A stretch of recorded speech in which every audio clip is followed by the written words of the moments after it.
VOA World News. VOA 세계 뉴스입니다. 미국의 존 케리 국무장관은 23일 시리아 사태 해결을 위해 다음 주 국제적인 회의가 열릴 것이라고 밝혔습니다. 케리 장관이 이날 오스트리아 빈에서 세르게이 라브로프 러시아 외무장관과 만난 뒤 기자들에게 시리아 유혈 사태 해결을 위한 정치적 해법을 모색하기로 했다며 이같이 말했습니다. 회담 장소는 즉각 알려지지 않았습니다. 앞서 케리 장관을 비롯해 러시아, 사우디아라비아, 터키 등 4개국 외무장관들은 빈에서 만나 시리아 사태 해결 방안을 논의했습니다. 케리 장관이 이날 사자회담이 건설적이고 생산했다고 말했습니다. 미 해군 함대가 남중국해 중국 인공섬을 근접 순찰할지 여부는 워싱턴 정책 위반자들에 달려있다고 미 태평양 함대 사령관이 말했습니다.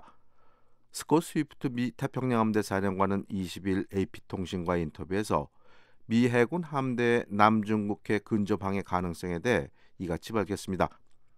특히 스위프트 사령관은 미 해군은 결정에 따를 만한 자원을 갖추고 있으며 충분한 준비도 돼 있다며 정책 위반자들이 무엇을 요청하든 기꺼이 임무를 수행할 것이라고 강조했습니다.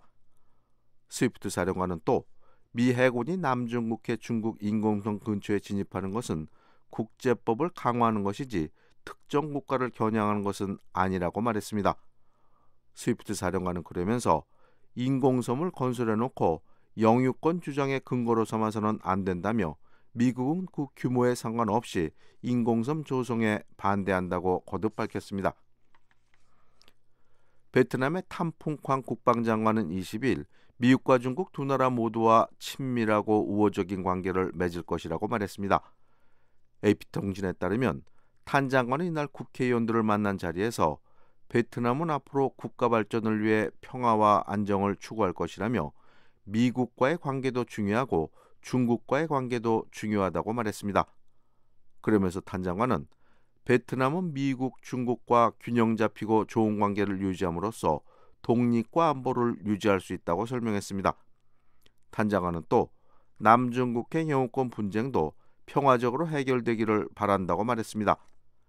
이에 앞서 베트남과 중국은 남중국해에서 중국의 석유 시추선 문제를 둘러싸고 갈등을 빚은 바 있습니다. 한편 미국은 이 지역에서 중국의 세력 확장을 견제하기 위해 베트남을 비롯한 아시아 국가들과의 관계를 돈독히 하고 있습니다.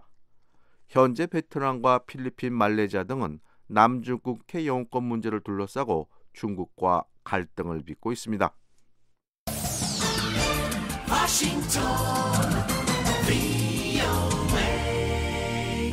계속해서 세계 뉴스 전해드립니다. 중앙아시아를 순방 중인 아베 신조 일본 총리는 23일 투르크메니스탄을 방문해 메르디 무하베도프 대통령과 정상회담을 가졌습니다. 일본 교도통신에 따르면 두 정상은 투르크메니스탄의 천연가스 개발과 화력발전소 건설 등 총 180억 달러 규모의 경제협력에 합의했습니다. 또 두 정상은 북한 핵과 미사일 문제와 관련해 유엔 안보리 준수와 도발 자제를 요구하기로 했습니다. 양국은 회담 후 이 같은 내용을 담은 공동 성명을 발표했습니다. 일본은 투르크메니스탄과의 경제관계를 강화함으로써 중앙아시아에 대한 영향력을 확대하는 중국을 견제하려고 하고 있습니다. 일본 총리가 투르크메니스탄을 방문하는 것은 이번이 처음입니다. 독일의 앙겔라 메르켈 총리가 다음 주 중국을 공식 방문합니다. 중국 외교부의 화추징 대변인은 메르켈 총리가 리커창 중국 총리의 초청으로 오는 29일과 30일 이틀간 중국을 공식 방문한다고 밝혔습니다. 중국은 시진핑 국가주석이 영국을 방문해 양국 간 대규모 투자협정을 체결한 데 이어 다음 달에는 프랑스 올랑드 프랑스 대통령이 베이징을 방문하기로 하는 등 유럽과의 협력을 강화하고 있습니다. 유럽연합은 중국의 최대 무역 상대국이지만 중국은 시장 진입 제한과 철강을 비롯한 일부 중국산 제품을 유럽에 덤핑, 즉 헐값에 판매한다는 이유로 갈등을 빚고 있습니다. 독일의 자동차 제조업체인 폭스바겐을 비롯한 유럽 기업들은 최근 중국 내에서 반독점법을 위반했다는 이유로 거액의 벌금이 부과되기도 했습니다. 지금까지 세계뉴스의 최원기였습니다.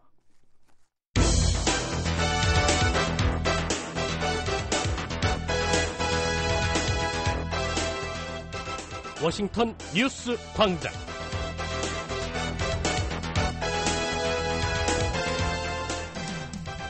안녕하십니까. 10월 24일 토요일 워싱턴 뉴스 광장 진행의 조상진입니다. 먼저 이 시간 한반도 관련 주요 소식입니다. 한국의 육자회담 수석대표인 황준국 외교부 한반도 평화교섭본부장이 비핵화 문제를 한국과 직접 협의할 것을 북한에 제안했습니다.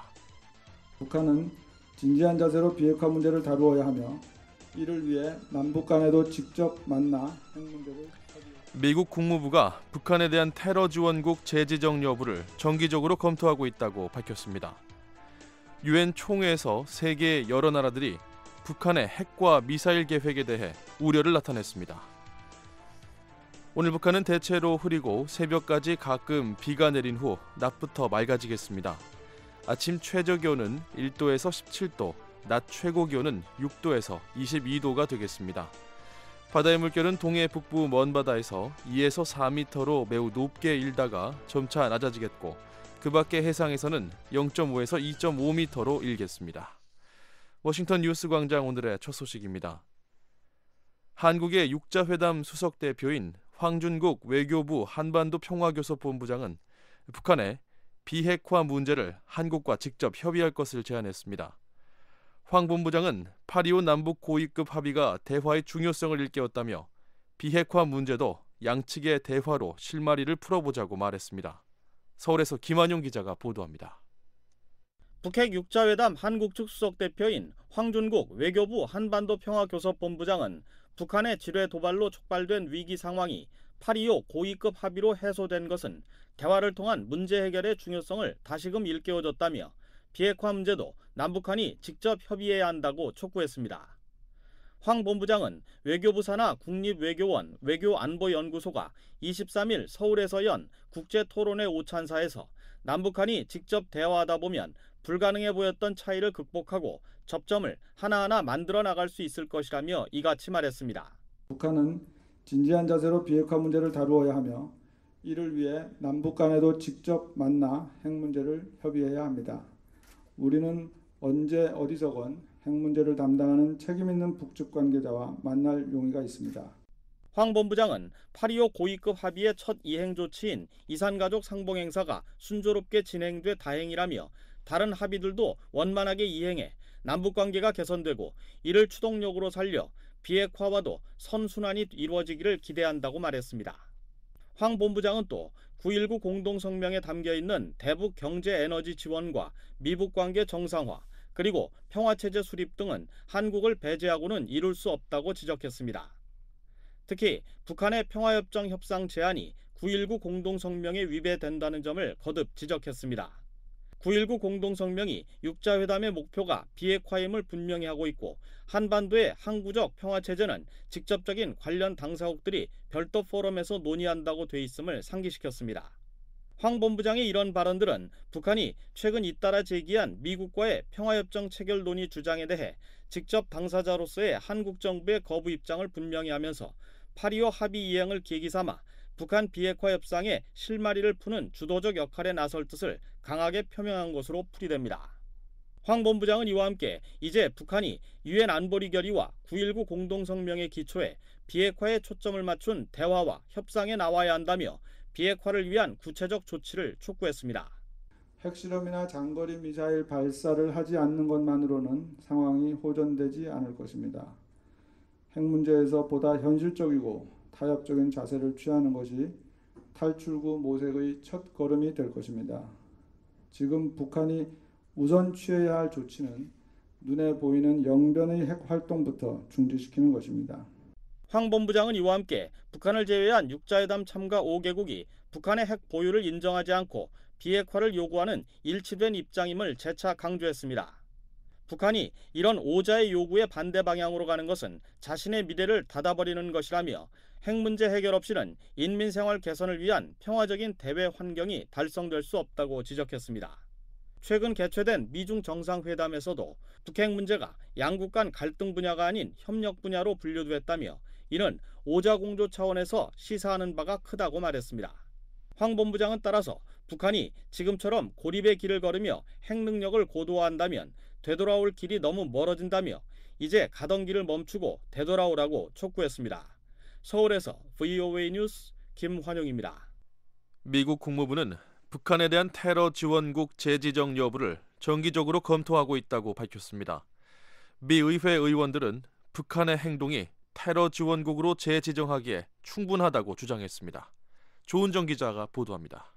미 하원 외교위원회 산하 테러 비확산 무역 소위원회가 22일 북한을 테러 지원국으로 재지정할 것인가라는 주제로 청문회를 열었습니다. 이날 청문회에 증인으로 출석한 힐러리 베처 존슨 미 국무부 대테러국 부조정관은 북한의 테러 지원국 재지정 여부를 판단하기 위해서 필요한 정보를 국무부가 정기적으로 검토하고 있다고 밝혔습니다. The Department of State regularly reviews the available information and intelligence on North Korea to determine whether the facts indicate that it should be once again designated as a state sponsor of terrorism. 존슨 부조정관은 테러 지원국 지정과 해제 요건은 대외 원조법과 무기 수출 통제법, 수출 관리법에 명시돼 있다며 해당 국가가 지난 6개월간 거듭 테러 지원 활동을 했는지 여부를 본다고 설명했습니다. 존슨 부조정관은 이를 위해서 모든 정보와 첩보를 검토하고 확증하는 과정을 거친다고 덧붙였습니다. 청문회에 출석한 성김 국무부 대북정책특별대표는 북한이 테러 지원국에서 해제됨으로써 어떤 이익을 얻었느냐는 의원들의 질문에 얻은 게 없다고 대답했습니다. They're so heavily sanctioned already, both multilaterally and unilaterally, that they really did not gain anything from delisting. 북한이 이미 다자와 양자 제재를 많이 받고 있기 때문에 상징적인 측면을 제외하면 테러 지원국 지정 해제로 얻은 게 없다는 설명입니다. 북한은 지난 1987년 11월 대한항공 폭파 사건으로 이듬해 1월 미 국무부가 지정하는 테러 지원국 명단에 올랐습니다. 하지만 조지 W. 부시 행정부는 북한과의 핵합의에 따라 2008년 10월 북한을 테러 지원국 명단에서 삭제했고 이후 7년째 북한은 테러 지원국으로 지정되지 않았습니다. 이날 청문회에서 의원들은 한 목소리로 북한의 행동은 테러 지원국으로 다시 지정하기에 충분하다고 주장했습니다. North Korea has not stopped sponsoring terrorism even if our government has said it has.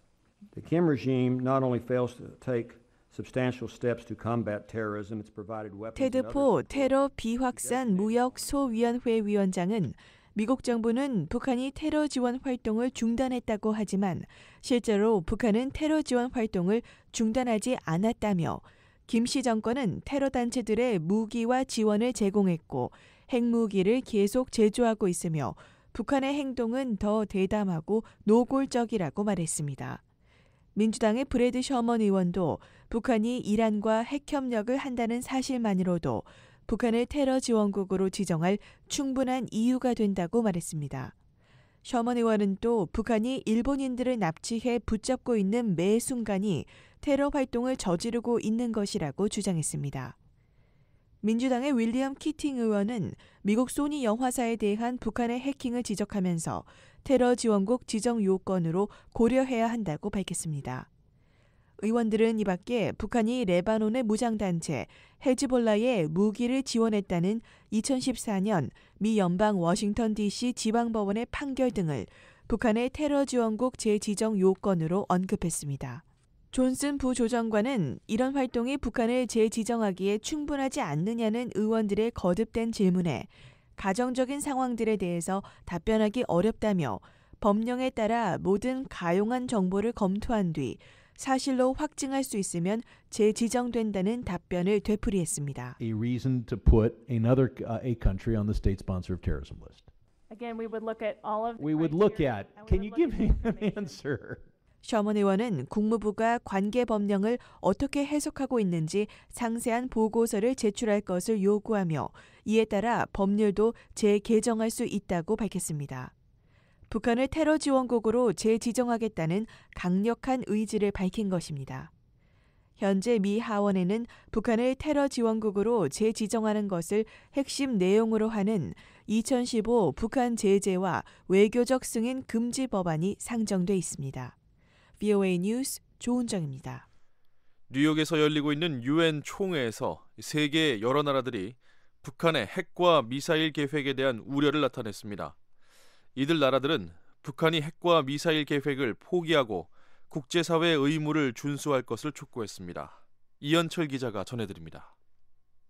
군축과 국제안보를 담당하는 유엔 총회 제1위원회 회의에서 세계 여러 나라들이 연일 북한의 핵과 미사일 계획에 대한 우려를 나타냈습니다. The DPRK's ongoing nuclear and missile development program remains of grave concern.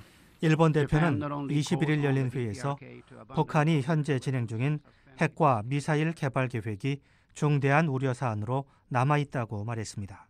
그러면서 북한은 모든 핵무기를 포기하고 기존의 핵 계획을 중단한 뒤 핵확산 금지 조약 NPT와 국제원자력기구 IAEA의 안전조치에 복귀해야 한다고 촉구했습니다.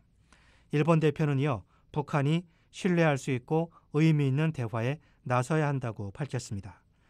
이날 회의에서 스페인 대표도 북한의 핵 개발을 우려하면서 북한이 핵과 탄도미사일 프로그램을 검증 가능한 방법으로 포기해야 한다고 강조했습니다. 한국 대표도 북한이 의미 있는 비핵화 대화로 복귀할 것을 촉구했습니다. So we urge North Korea to immediately return to meaningful denuclearization. 한국 대표는 또 북한이 위성 발사를 구실로 장거리 미사일을 발사하겠다고 공공연하게 주장하고 있다며 그 같은 발사는 명백한 유엔 결의 위반이라고 지적했습니다. 캐나다는 앞서 20일 열린 회의에서 북한의 확산 활동이 국제안보를 계속 위협하고 있다며 국제사회가 북한을 압박할 것을 촉구했습니다. We ask all states to ensure the full implementation of United Nations sanctions and to put pressure on North 북한이 Korea. 핵과 탄도미사일 계획을 포기하도록 압박하기 위해 모든 유엔 회원국들이 유엔 대북 제재를 철저히 이행해야 한다는 겁니다. 캐나다 대표는 북한이 다시 핵확산 금지 조약에 복귀하고 국제원자력기구의 안전 의무를 준수한다면 세계가 더욱 안전해질 것이라고 강조했습니다. 독일 대표는 북한의 핵과 미사일 계획을 강력하게 규탄한다고 밝혔습니다. 이 밖에 노르웨이 대표는 북한이 핵과 미사일 개발 계획을 계속하는 것은 매우 유감이라고 말했습니다. BOA 뉴스 이한철입니다. 북한은 체제에 심각한 위협을 받는 경우에만 핵무기를 사용할 것이라고 미국 전문가들이 분석했습니다. 심각한 내부 혼란이나 불황, 외부의 압박 등으로 체제가 위협을 받을 때 찬여만 지도부가 극한 선택을 할 수 있다는 것입니다. 김현진 기자가 취재했습니다. 북한 정권은 심각한 퇴출의 위협을 받지 않는 이상 핵무기를 사용하지 않을 것이라고 미국 전문가들이 전망했습니다. 로버트 칼린 스탠포드 대학 연구원과 로버트 저비스 컬럼비아 대학 교수는 22일 북한 전문 웹사이트인 38노스에 발표한 핵보유 북한 어떻게 행동할 것인가라는 제목의 보고서에서 이같이 밝혔습니다. 보고서는 북한 정권이 위기 상황에 있다고 체념하면 핵무기 사용을 고려할 수 있다고 전망했습니다. 심각한 국내 혼란과 경제 불황, 정권에 대한 외부의 강한 압박, 미국, 한국과의 전쟁이 벌어져 정권 교체의 위협이 있을 때 북한 지도자들이 자포자기해서 핵무기를 사용할 수 있다는 겁니다. 하지만 북한은 일정 선까지만 위기를 고조시키고는 물러서는 행태를 오랫동안 보여왔다며 매우 위급한 상황이 아닌 이상 이런 행태를 바꾸지 않을 것으로 내다봤습니다.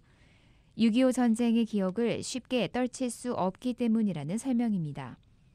보고서는 북한이 현재 10개에서 16개의 핵무기를 보유하고 있고 최소한 2010년부터 이런 능력을 갖고 있는 것으로 분석했습니다.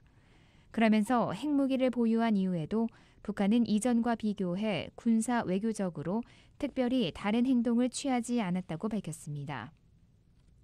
2010년 천안함 폭침과 연평도 포격, 2014년 소니 영화사 해킹 공격, 2015년 지뢰 도발 사건 등에서 북한은 전형적으로 최악의 위기 상황을 피하려는 모습을 보였을 뿐 핵무기 보유 여부가 북한의 행동에 아무런 영향을 주지 않았다는 겁니다. 또 2013년 북한이 핵무기를 포기하지 않겠다고 밝힌 이후에도 북한 정부는 계속해서 핵무기에 대한 협상의 가능성을 열어놓고 있다는 겁니다. 보고서는 앞으로도 핵무기 보유 여부가 북한의 외교안보 정책을 바꿀 것이라는 징후가 없다고 밝혔습니다. 또 북한이 2020년까지 핵무기를 20개에서 100개까지 보유할 것으로 전망되지만 이것이 북한의 기존 전략을 바꾸지는 않을 것으로 전망했습니다. 이 밖에 보고서는 북한 정권이 히틀러의 나치 독일 정권과 달리 지역적인 야망이 없다며 앞으로 5년간은 경제를 비롯한 국내 상황에만 몰두할 것으로 보인다고 밝혔습니다. VOA 뉴스 김현진입니다.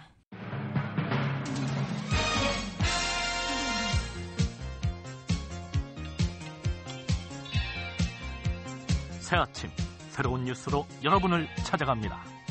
워싱턴 뉴스 광장. 다양한 뉴스의 깊이 있는 분석까지 매일 아침 워싱턴 뉴스 광장이 함께합니다.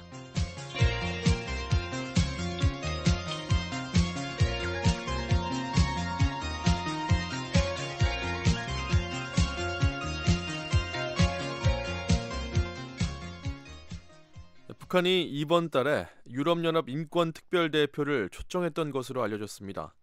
하지만 유럽연합 인권특별대표의 방북은 성사되지 않았는데요.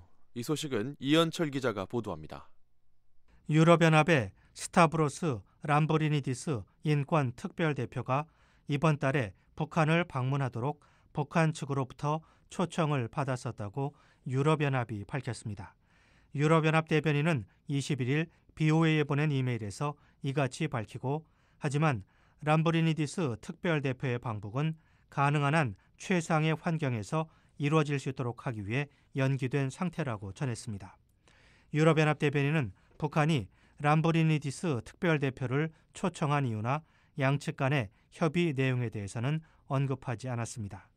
앞서 북한 외무성 대변인은 지난 17일 관영 조선중앙통신 기자와의 문답에서 최근 유럽연합 인권담당 전권대표와 UN 인권고등판무관을 초청했지만 유럽연합이 이미 합의됐던 전권대표의 방북을 일방적으로 취소했다고 주장했습니다. 그러나 유럽연합 대변인은 유럽연합이 특별대표의 방북을 취소한 것이 아니라 연기한 것이라고 말했습니다. 그러면서 람브리니디스 인권특별대표는 북한에서 건설적인 교류가 가능한 여건이 마련된다면 북한 방문이 가능하다는 입장을 유지하고 있다고 말했습니다. 이 대변인은 이어 북한 측이 람브리니디스 특별대표의 새로운 방북 일정을 제안하기를 기다리고 있다고 덧붙였습니다. 유럽연합 대변인은 유럽연합이 북한의 인권 상황에 대한 중대한 우려뿐 아니라 북한 인권 문제 해결을 위해 북한 정부 시민사회와 협력할 준비가 돼 있다는 점을 거듭 표명했다고 강조했습니다. 앞서 북한은 지난해 10월 말 유엔 총회 제3위원회에 북한 인권 결의안 표결을 앞두고 람브리니디스 유럽연합 인권특별대표와 마르주키 다르수만 유엔 북한 인권 특별보고관을 북한으로 초청했습니다. 당시 다르수만 특별보고관의 기자회견 내용입니다. And it was unexpected that, in fact, the North Koreans took it up. But it was 자신의 요청으로 북한 당국자들과의 만남이 성사됐고 이 자리에서 북한이 먼저 특별보고관과 유엔 인권 최고대표의 방북 문제를 꺼냈다는 겁니다. 그러나 다르수만 특별보고관은 북한의 방북 초청에는 조건이 있었다고 말했습니다. 북한은 북한 인권 결의안 가운데 북한 최고 지도자와 북한 인권 상황에 국제형사재판소 ICC 회부를 언급하는 조항을 삭제할 것을 암시했다는 겁니다. 결국 북한은 지난해 11월 18일 유엔 총회 제3위원회에서 유럽연합이 주도한 북한 인권 결의안이 압도적인 표차로 통과되자 유럽연합과 더 이상 인권 대화를 할 필요가 없음이 분명하게 증명됐다고 주장했습니다. 유럽연합은 이후에도 북한이 방북 초청을 공식 철회하지 않았다며 인권특별대표의 방북을 계속 검토하고 있다고 밝혔지만 더 이상 진전이 이루어지지 않았습니다. BOA 뉴스 이현철입니다. 북한은 세계에서 유례를 찾기 힘든 폐쇄성 때문에 흔히 운둔의 왕국으로 불립니다. 하지만 이런 북한의 실체를 파헤치기 위해 위성사진 분석 등 다양한 방법으로 노력하는 민간인들이 있는데요. 미국 AP통신이 이들의 활동을 자세히 소개했습니다. 김영권 기자가 전해드립니다. 미국 AP통신이 22일 다양한 방법으로 북한의 실체를 파악해 세상에 알리는 민간 전문가들을 소개했습니다. 이들은 고위 엘리트 계층의 주거지와 동양에서부터 김정은 북한 국방위원회 제1위원장의 전용 비행장, 정치범 수용소 즉 관리소에 이르기까지 북한의 전반적인 실체에 대해 자세히 분석해 세상에 공개하고 있다는 겁니다.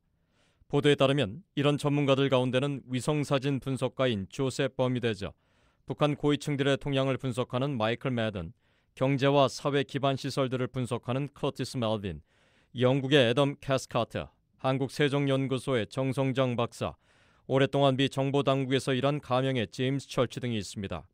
이들의 직업은 대학 교수에서부터 연구단체 분석가, 북한 전문 웹사이트 운영자와 기고자 등 다양하고 상호 협력과 경쟁을 통해 옛 소련 정권의 실체를 파헤치던 크렘린로지스트 같은 활동을 하고 있다고 통신은 전했습니다.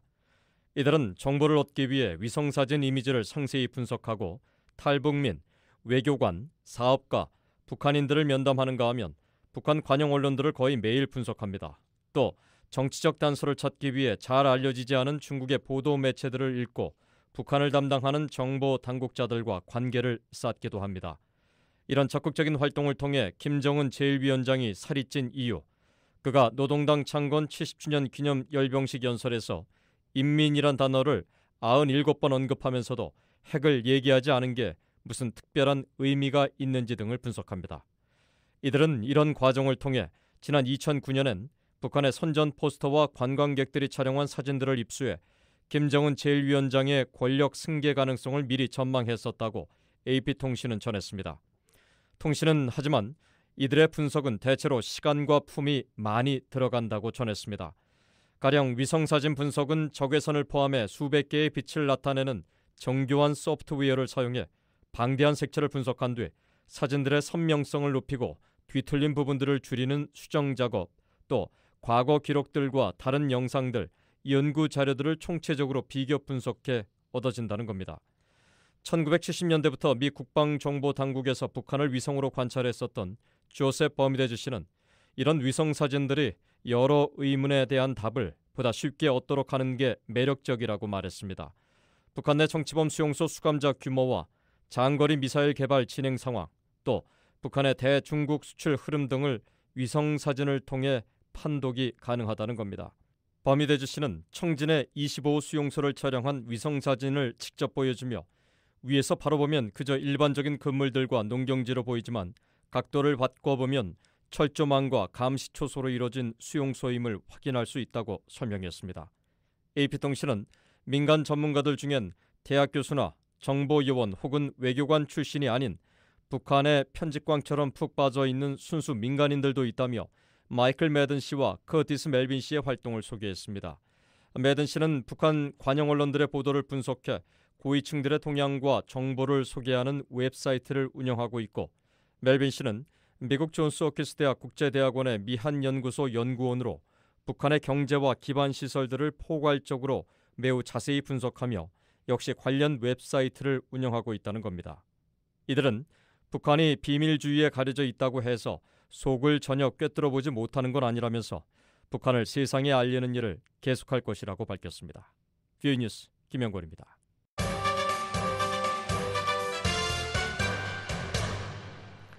한국의 영화인들과 북한 인권단체들이 함께 준비한 제5회 북한인권국제영화제가 20일 서울에서 개막했습니다. 개막식에서는 탈북민과 북한 주민의 인권 문제, 한반도 통일을 주제로 한 동영상 시상식도 함께 열렸습니다. 서울에서 박은정 기자가 전해드립니다. 제5회 북한인권국제영화제 개막을 서울 종로구에 있는 서울역사박물관에서 제5회 북한인권국제영화제 개막식이 열렸습니다. 저희 영화제는 사실 1회부터 소망교에서 지원을 받아가지고 소액으로 북한인권국제영화제는 북한 민주화 네트워크 주관으로 통일과 북한 인권에 대해 많은 사람의 관심을 환기하고자 마련됐는데요. 이번 개막식에는 이장호 북한인권국제영화제 조직위원장, 오현주 한국여성문화예술인 총연합회 회장 등 많은 사람들이 참석했습니다. 영화 감독인 이장호 북한인권국제영화제 조직위원장의 얘기를 들어봤습니다. 북한 인권국제영화제 지금 5회째인데 지난 5회까지 끌어오른 동안에 우리 대한민국의 사각지대가 북한 인권 아닌가 하는 생각이 들어요. 부자는 부자대로 북한 인권에 대해서 관심이 없고 또 가난한 사람들은 먹고 살기 힘든데 북한이 무슨 문제냐?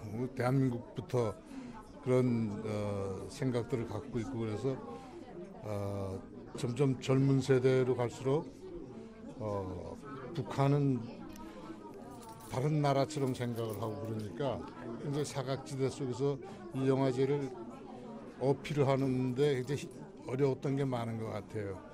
그러면서도 조금씩 영화인들도 관심을 갖기 시작하고 그런 것들을 체감하고 있거든요. 그래서 금년이 어떤 분기점을 넘어서는 해인가 하는 생각을 저는 갖고 있습니다. 북한인권국제영화제에서는 북한 인권과 이산가족, 탈북민 정착, 통일 등의 소재로 6개국 총 19편의 영화가 상영됩니다. 제5회 북한인권국제영화제의 심사를 맡은 박준기 조직위원은 올해 영화제에 출품된 작품들의 수준을 높이 평가했습니다. 지난 4년간에 비해서 굉장히 많은 발전이 있었었죠.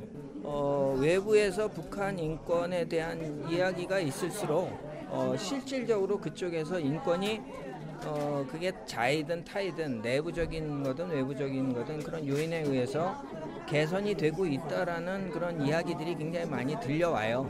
그래서 이쪽에서 100번을 얘기를 했을 때 그게 한 번 정도가 통하더라도 그런 거는 1000번이든 10,000번이든 그런 외침을 통해서 그 안에서 변화가 일어난다 하면은 그 기간이나 횟수에 상관없이 끊임없이 어떤 행해져야 된다라는 그런 생각들을 가지고 지금 하는 거죠. 이번 영화제의 주요 상영작으로는 48m, 새벽 국경에서, 인민공화국 소년 등이 있는데요. 간도경찰이라는 작품은 여러 가지 상황 때문에 상영을 하지 못하는 아쉬움이 남기도 했습니다. 2편의 제작 지원을 했는데 간도경찰이라는 작품은 금년에 어떤 중국 내 어떤 그 제작 진행상의 문제 때문에 아쉽게도 이번 개막작으로 촬영이 끝났음에도 걸지는 못했고, 그리고 촬영 현장에 제가 직접 다녀왔는데 중국에 중국 측의 스태프하고 한국 측의 스태프하고도 잘 어우러져서 촬영이 되고 있었고요. 인민공화국 소년 같은 경우에도 북한이라는 장소를 영화로 표현했을 때 가장 조금 힘들게 다가오는 부분들이 그들의 대사나 어떤 그런 처리 능력 부분이었었는데, 그런 것들을 배우들이 탈북민들하고 한 2달 가까이 사투리 지도를 받으면서 노력을 했다 그래요. 이번 영화제 개막작은 다나, 강은탁, 이미소 주연의 박진순 감독 작품인 설지입니다. 생명 놓고 달라. 내가 위대한 원스님이니 생명 주게. 생명수당 나부터 달라. 이기주의자 같은. 영화는 탈북 2년차 주인공 설지의 얘기를 다루는데요. 설지는 탈북민 언니의 꽃집에서 일하며 북에서 선전화를 그렸던 경험을 살려 그림을 그리면서 홍대 벽화녀라는 애칭을 얻게 됩니다. 한편 퇴출 위기에 처한 방송 연출자 신웅은 그녀를 알아보고 촬영을 제안하고, 북에 있는 부모가 걱정되는 설지는 신분을 철저히 감춘다는 조건으로 촬영을 시작하면서 벌어지는 이야기를 다뤘습니다. 진짜 모른다. 그 사람은 날 아는데 네가 왜 몰라? 그 사람이 날 어떻게 알아? 너 다큐나 뭔가 한다. 아니 무슨 소리 하는? 다큐? 비가 올 땐 우산이 되어주고 싶고. 한편 이번 북한인권국제영화제 개막식에서는 탈북민과 북한 주민의 인권 문제와 분단 70주년 한반도 통일을 주제로 일반 국민에게 공모한 통통영상제의 시상도 함께 열었는데요. 올해 통통영상제의 대상은 용인 외국어고등학교 학생들의 작품인 바람이 불어오는 곳이 차지했습니다.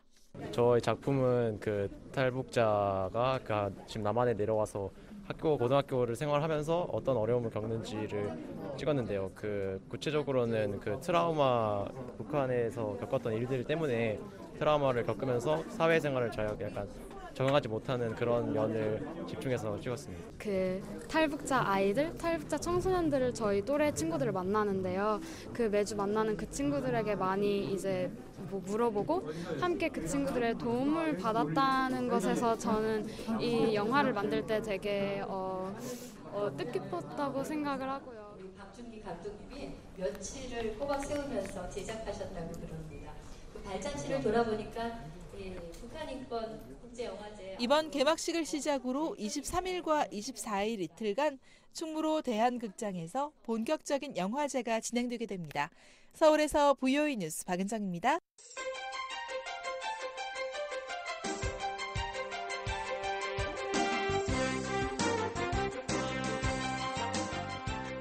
세계 여러 나라의 주요 소식을 전해드리는 지구촌 오늘입니다. 김영건 기자와 함께 알아보겠습니다. 안녕하십니까? 안녕하세요. 네. 자, 오늘 어떤 소식들 준비되어 있나요? 중국 정부가 기존 호구제를 개혁하기 위해서 새로운 거주증 제도를 추진하고 있습니다. 이라크에서 미군 특수부대의 지원으로 순위파 무장 세력 ISIL에 붙잡힌 인질 70명을 구출했지만 이 과정에서 미군 1명이 숨졌습니다. 러시아가 쿠바에 대해 대규모 지원을 제공키로 했습니다. 네. 자, 오늘은 먼저 중국 관련 소식부터 살펴볼까요? 네, 중국에서는 그동안 산업화가 빠르게 진행되면서 도시로 일하기 위해서 농민들이 몰려들었는데요. 기존 호구제로는 해결할 수 없는 여러 가지 문제들이 많았습니다. 가장 큰 문제는 도시에 호구가 없는 농민공들이 기본적인 사회 복지 혜택을 받을 수가 없었는데요. 중국 국무원은 이익 개선을 위해서 전국적으로 새로운 거주증 제도를 실시하는 내용의 조례를 통과시켰다고 중국 언론들이 23일 전했습니다. 네. 자, 새 거주증 제도는 기존의 것과 어떤 차이가 있을까요? 네, 현재 중국에서는 호적에 기록된 출생지를 떠나서 도시 지역에 사는 이주민에겐 임시 거주증이라는 게 발급됩니다. 중국에서 수억 명에 달하는 이 농민공들은 이런 임시 거주증을 갖고 살아가죠.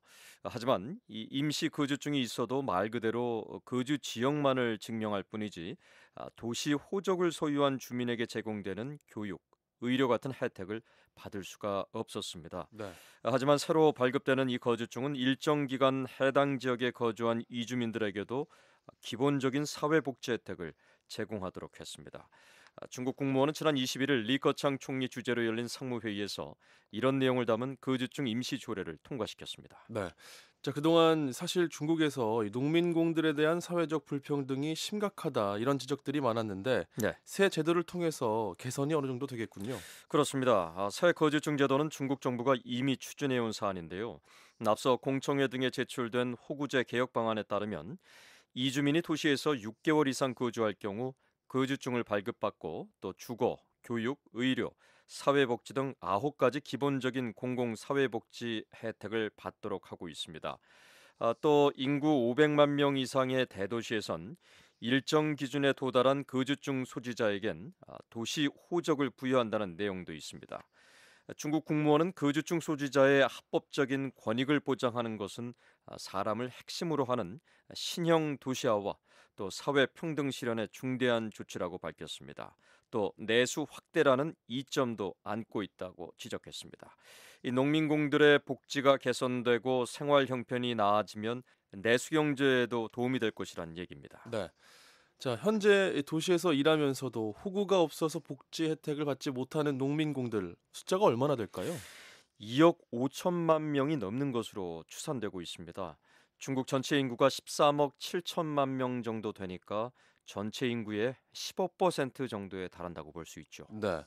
자, 이 호구제 개혁이 된다면 중국 사회에 상당히 큰 변화가 될 텐데 예. 이번에 조례는 통과가 됐고요. 실제 시행까지는 얼마나 걸릴까요? 예. 통과는 됐지만 시행까지는 앞으로 몇 년 더 걸릴 것이란 전망입니다. 국무원은 이번 조례에서 전국적으로 거주증 제도를 수립하고 각 지방 정부가 이 시행을 위한 조건을 적극 조성토록 규정했는데요. 중국 정부는 호구제 개혁으로 2020년까지 실질 도시화율을 60%로 올리고 또 내수 시장도 크게 확대될 것으로 기대하고 있습니다. 하지만 이를 위해서 예산 확보가 필요한데요. 또 여러 제도 정비 과정이 필요하기 때문에 2020년까지 새 호적 제도가 완전히 정착하긴 어렵지 않겠냐란 전망이 우세합니다.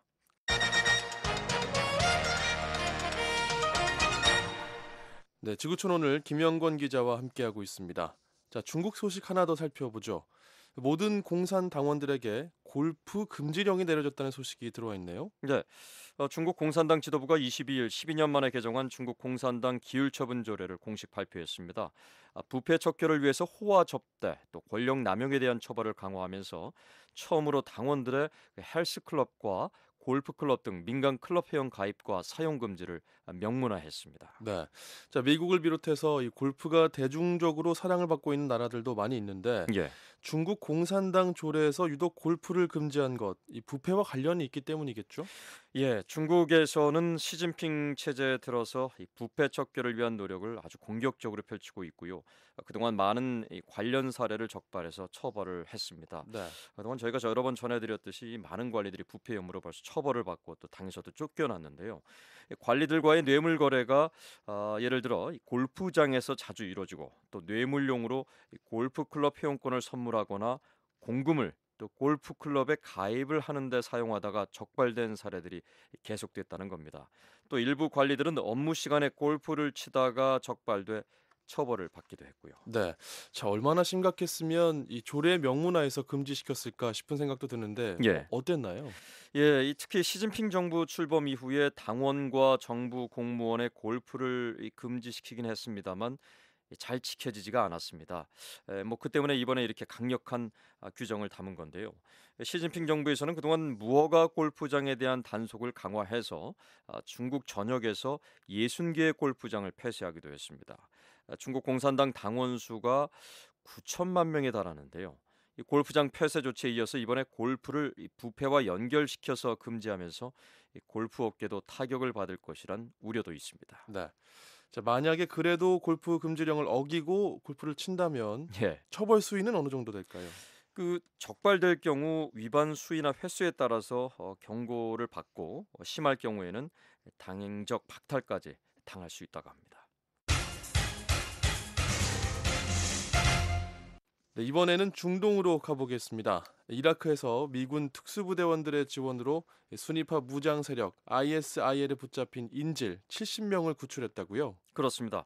하지만 그 과정에서 미군 특수부대원 한 명이 총에 맞아 숨졌습니다. 미 국방부에 따르면 구출 작전은 22일 새벽에 이루어졌는데요. 쿠르드 민병대 병력이 미군 특수부대의 지원을 받아 이라크 북부 키르쿠크의 하위자 지역에서 헬기를 동원한 인질 구출 작전을 펼쳤습니다. 이라크 군경과 쿠르드족 등 인질 70명을 무사히 구출했습니다. 이 과정에서 순위파 무장 세력 ISIL 대원 7명을 사살하고 5명을 생포했습니다.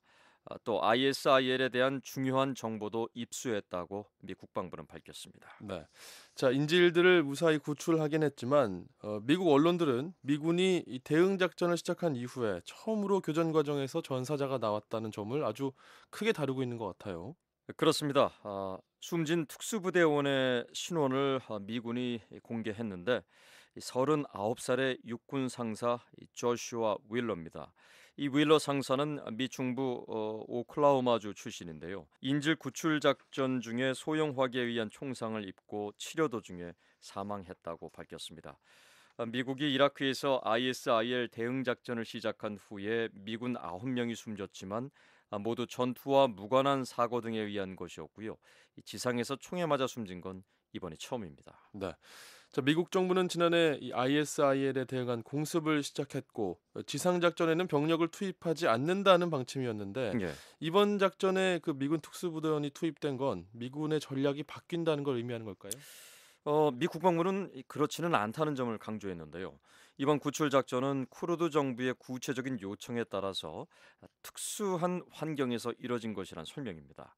특히 이번에도 미군 특수부대원들의 역할은 지원에 한정돼 있었는데 예상치 않은 공격을 받으면서 교전이 있었고 이 과정에서 미군이 총상을 입었다는 겁니다. 미군 관계자는 이라크에서 미군과 협력하는 쿠르드 정부는 이 ISIL에 붙잡힌 인질들이 처형될 위기에 처했다면서 미군의 구출 작전 지원을 요청했고 미군은 상황을 검토해서 이런 결정을 내렸다고 설명했습니다. 네. 자, 실제로 최근에 인근 지역에서 인질들이 처형된 사건이 있었다고요? 예, 인질 구출이 이뤄진 곳은 이라크 북부 키르쿠크의 하위자 지역인데요. 이곳에서는 ISIL 대원들이 붙잡고 있던 이라크 군경과 가족 등 11명을 처형해서 시신을 밖에 내걸은 그런 끔찍한 사건이 벌어졌습니다. 22일 새벽에 구출된 인질들도 이날에 처형될 것이란 정보가 있었다고 합니다. 구출된 인질 70명 중엔 쿠르드족과 함께 이라크 군인 20명도 있었다고 미 국방부는 밝혔습니다. 네, 자 이렇게 복잡하게 돌아가고 있는 중동 문제와 관련해서 존 케리 미 국무장관과 세르게이 라브로프 러시아 외무장관이 이 시리아 사태 해결 방안을 논의했다는 소식도 있네요. 예, 오스트리아 빈에서 20일 두 외무장관이 만나 시리아 사태에 논의했습니다. 하지만 양측의 입장 차가 워낙 크기 때문에 과연 어떤 성과를 낼지는 주목됩니다. 두 장관은 시리아에서 극단주의 세력에 대한 대응과 앞으로 시리아 사태의 정치적 해법에 대한 의견을 교환한 것으로 알려지고 있습니다. 네, 자 지금까지 미국은 러시아의 시리아 군사 개입에 대해서 크게 우려하고 있었죠. 예.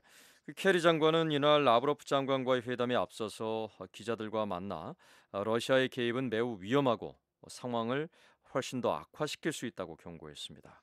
미국은 러시아가 시리아에서의 공습 목표로 순위파 과격한 무장단체죠. 이 ISIL을 꼽았을 때만 해도 ISIL 대응에 도움이 될 수 있다 이런 기대감을 보였었는데 실제로 러시아가 시리아 아사드 정권을 지원하기 위해서 아사드에 반대하는 세력에 더 많은 공습을 퍼부으면서 러시아의 군사 협력은 어렵다는 입장이었습니다. 네.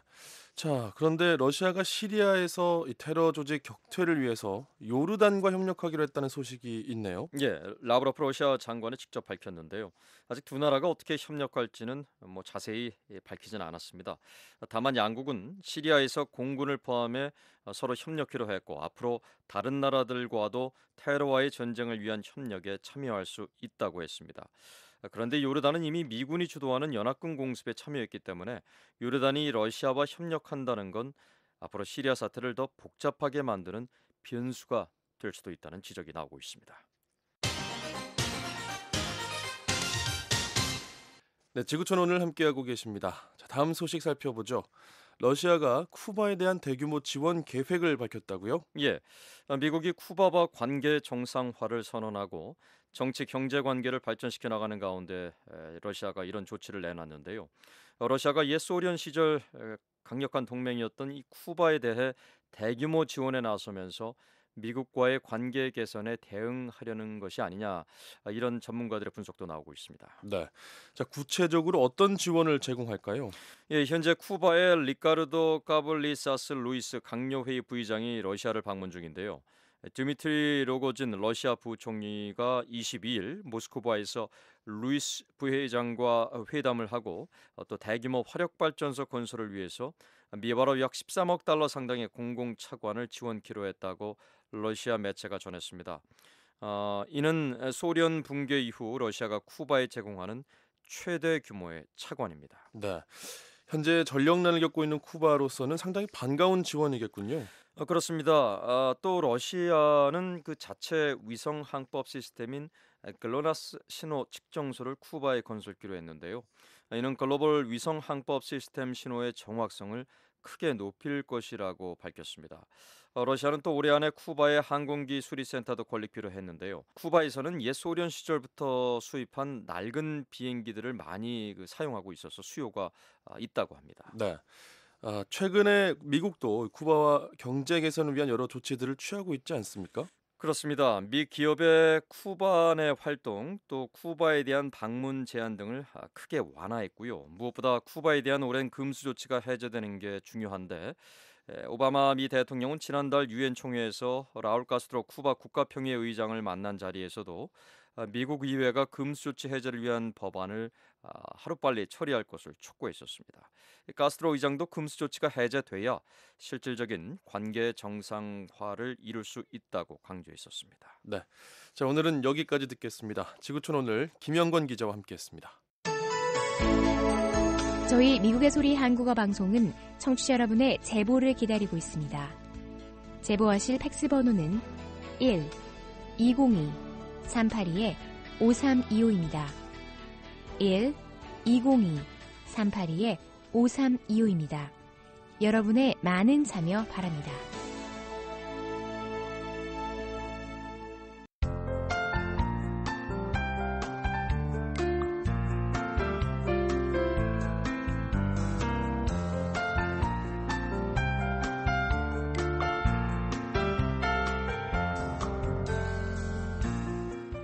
한국기상청 제공 북한 날씨 전해드립니다. 오늘 북한은 대체로 흐리고 새벽까지 가끔 비가 내린 후 낮부터 맑아지겠습니다. 아침 최저기온은 1도에서 17도, 낮 최고기온은 6도에서 22도가 되겠습니다. 바다의 물결은 동해 북부 먼 바다에서 2에서 4m로 매우 높게 일다가 점차 낮아지겠고 그 밖의 해상에서는 0.5에서 2.5m로 일겠습니다. 이어서 지역별 날씨입니다. 평안남도 대부분 지역 오전에 구름 많고 비가 내리다가 오후 들어 맑아지겠습니다. 평양은 아침 최저 12도, 낮 최고 18도, 남포 최저 12도에서 최고 17도를 기록하겠습니다. 평안북도는 오전에 구름 많다가 오후에는 깨끗한 하늘을 보실 수 있겠습니다.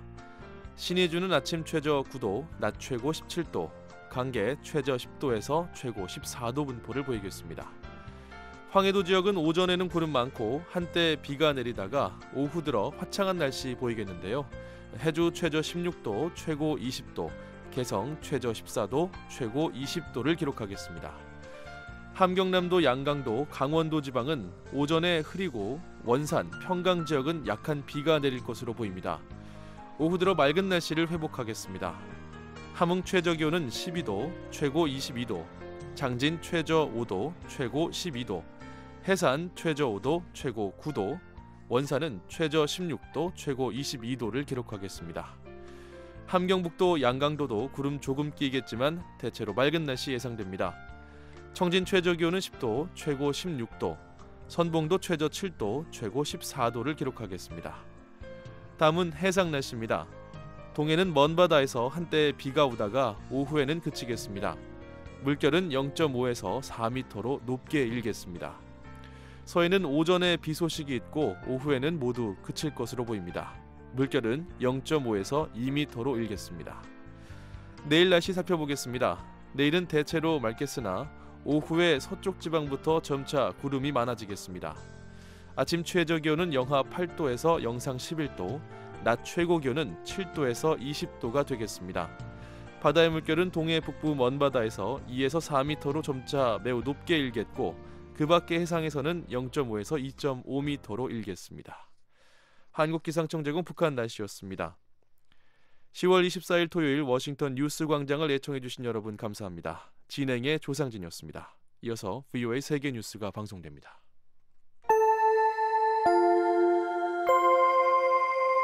VOA World News. VOA 세계 뉴스입니다. 미국의 존 케리 국무장관은 23일 시리아 사태 해결을 위해 다음 주 국제적인 회의가 열릴 것이라고 밝혔습니다. 케리 장관은 이날 오스트리아 빈에서 세르게이 라브로프 러시아 외무장관과 만난 뒤 기자들에게 시리아 유혈 사태 해결을 위한 정치적 해법을 모색하기로 했다며 이같이 말했습니다. 회담 장소는 즉각 알려지지 않았습니다. 이에 앞서 케리 장관을 비롯해 러시아, 사우디아라비아, 터키 등 4개국 외무장관들은 빈에서 만나 시리아 사태 해결 방안을 집중 논의했습니다. 케리 장관은 이날 사자회담이 건설적이고 생산적이었다고 말했습니다. 미 해군 함대가 남중국해의 중국 인공섬을 근접 순찰할지 여부는 워싱턴 정책 위반자들에 달려있다고 미 태평양 함대 사령관이 말했습니다. 스콧 스위프트 미 태평양 함대 사령관은 20일 AP통신과의 인터뷰에서 미 해군 함대의 남중국해 근접항해 가능성에 대해 이같이 밝혔습니다. 특히 스위프트 사령관은 미 해군은 결정에 따를 만한 자원을 갖추고 있고 또 충분히 준비도 돼 있다며 정책 입안자들이 무엇을 요청하든 기꺼이 임무를 수행할 것이라고 강조했습니다. 스위프트 사령관은 또 미 해군이 남중국해 중국 인공섬 근처를 진입하는 것은 국제법을 강화하는 것이지 특정 국가를 겨냥하는 것은 아니라고 말했습니다. 스위프트 사령관은 그러면서 인공섬을 건설해놓고 영유권 주장의 근거로 삼아서는 안 된다며 미국은 그 규모에 상관없이 인공섬 조성에 반대한다고 밝혔습니다. 베트남의 탄푼관 국방장관은 22일 미국과 중국 두 나라 모두와 친밀하고 우호적인 관계를 맺을 것이라고 말했습니다. AP통신에 따르면 탄 장관은 이날 국회의원들을 만난 자리에서 베트남은 앞으로 국가 발전을 위해 평화와 안정을 추구할 것이라며 미국과의 관계도 중요하고 중국과의 관계도 중요하다고 말했습니다. 그러면서 탄 장관은 베트남은 미국, 중국과 균형 잡히고 좋은 관계를 유지함으로써 독립과 안보를 유지할 수 있다고 설명했습니다. 탄 장관은 또 남중국해 영유권 분쟁도 평화적으로 해결되기를 바란다고 말했습니다. 이에 앞서 베트남과 중국은 남중국해에서 중국의 석유 시치선 문제를 둘러싸고 갈등을 빚은 바 있습니다.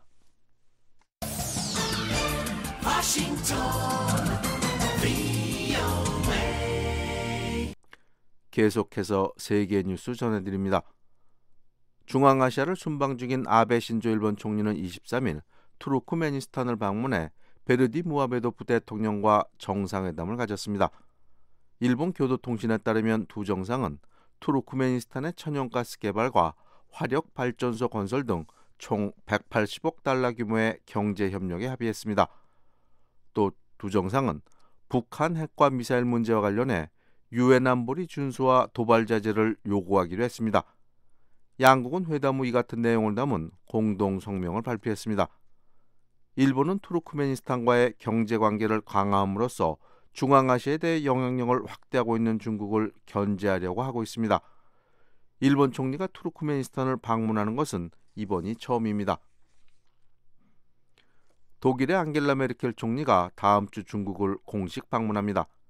중국 외교부의 화춘잉 대변인은 메르켈 총리가 리커창 중국 총리의 초청으로 오는 29일과 30일 이틀간 중국을 방문한다고 밝혔습니다. 중국은 시진핑 국가주석이 영국을 방문해 양국 간 대규모 투자 협정을 체결한 데 이어 다음 달에는 프랑스와 올랑드 프랑스 대통령이 베이징을 방문하는 등 유럽과의 협력을 강화하고 있습니다. 유럽연합은 중국의 최대 무역 상대국이지만 중국은 시장 진입 제한과 철강을 비롯한 일부 중국산 제품을 유럽에 덤핑, 즉 헐값에 판매한다는 이유로 갈등을 빚고 있습니다. 독일의 자동차 제조업체 폭스바겐을 비롯한 유럽 기업들은 최근 중국 내에서 반독점법을 위반했다는 이유로 거액의 벌금이 부과되기도 했습니다. 또 유럽의 영화사들은 중국 당국이 시장 진출을 제한하고 있다며 불만을 나타내고 있습니다. 과거 메르켈 총리는 중국 방문 시 인권 문제를 공식 제기한 바 있습니다. 지금까지 세계뉴스의 최영기였습니다. 지금까지 여러분께서는 VOA 한국어 아침방송을 들으셨습니다. VOA 아침방송은 매일 아침 3시 30분부터 5시 30분까지 2시간 동안 단파 5875, 7365, 7485kHz로 보내드리고 있습니다. VOA 저녁 방송은 밤 7시 30분부터 11시 30분까지 4시간 동안 중파 1188kHz로 보내드립니다. 단파로는 밤 8시 30분부터 11시 30분까지 3시간 동안 7460kHz, 11990kHz로 보내드리고 있습니다. 또 밤 8시 30분부터 9시 30분까지 1시간 동안은 단파 9490kHz, 밤 9시 30분부터 11시 30분까지 2시간 동안은 단파 11935kHz로도 들으실 수 있습니다. VOA 방송은 인터넷으로도 청취하실 수 있습니다. 인터넷 웹사이트 주소는 www.voakorea.com입니다. 함께해 주신 여러분께 감사드립니다. 그럼 다음 방송 시간까지 안녕히 계십시오.